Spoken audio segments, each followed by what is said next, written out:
How many people strive extremely to earn this world, to gather, to pile up this world, day after day, night after night, week after week, year after year. Their whole life is to pile and gather.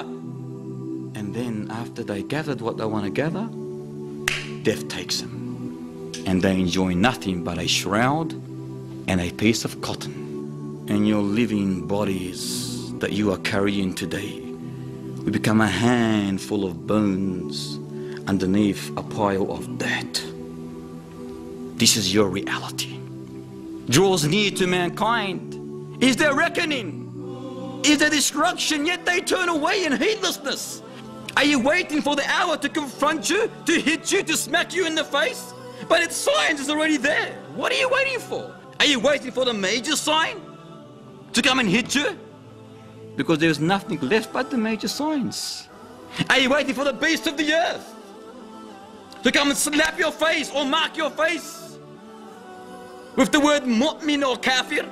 No tribulation on earth since the creation of Adam will be worse than the tribulation of the Dajjal. The bearer of the horn has placed the trumpet on his lips, waiting for the command to blow the trumpet. He does not even blink his eyes, subhanallah. To the time he was created, this bearer of the horn is Israfil. He's placed his trumpet on his lips, waiting for the command. The narrations mention that he's scared to even blink his eyelids. Why? Fearing that the command might come.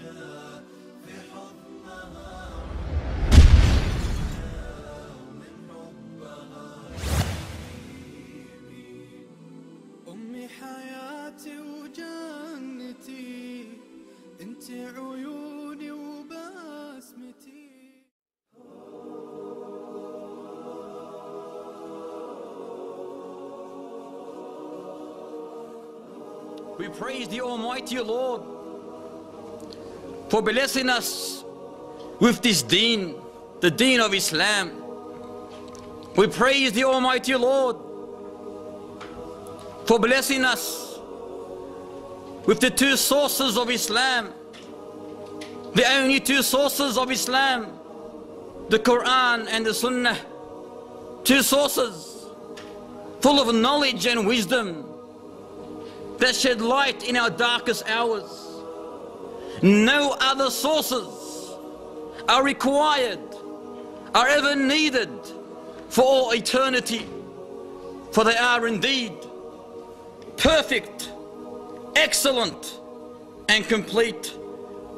The sources of Islam, the Quran and the Sunnah.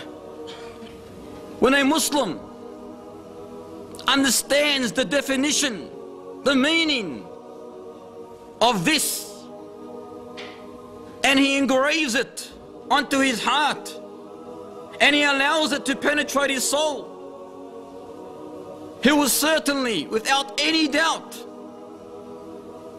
be always in high esteem, happy, content, knowing that nothing or no one can ever crack his faith.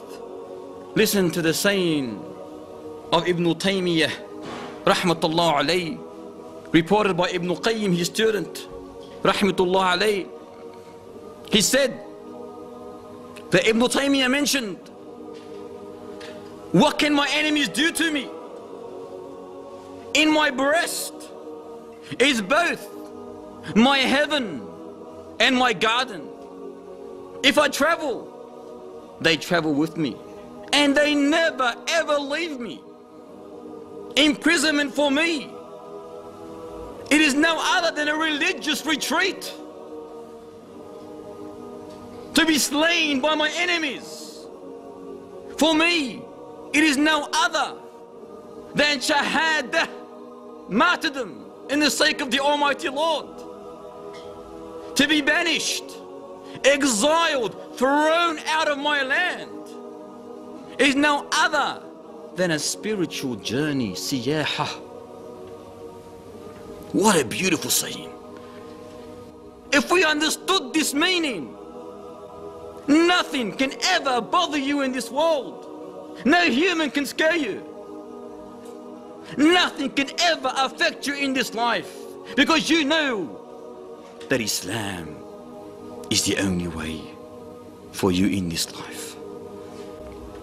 How many people strive extremely to earn this world, to gather, to pile up this world, day after day, night after night, week after week, year after year? Their whole life is to pile and gather.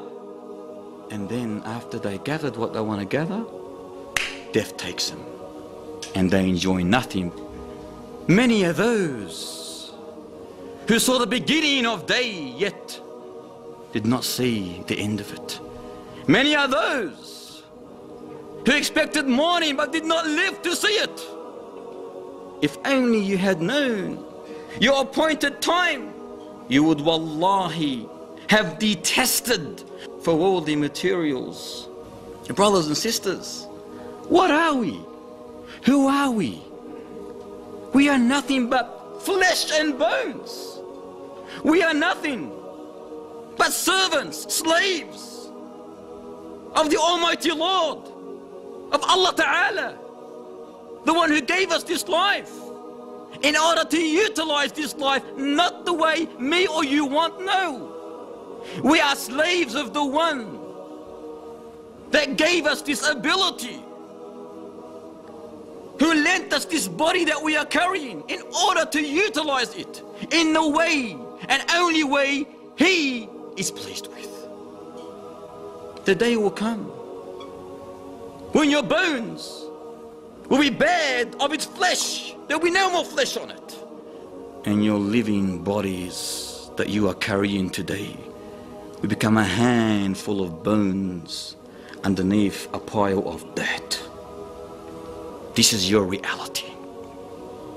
The intelligent man for this reflects, contemplates, ponders of his reality.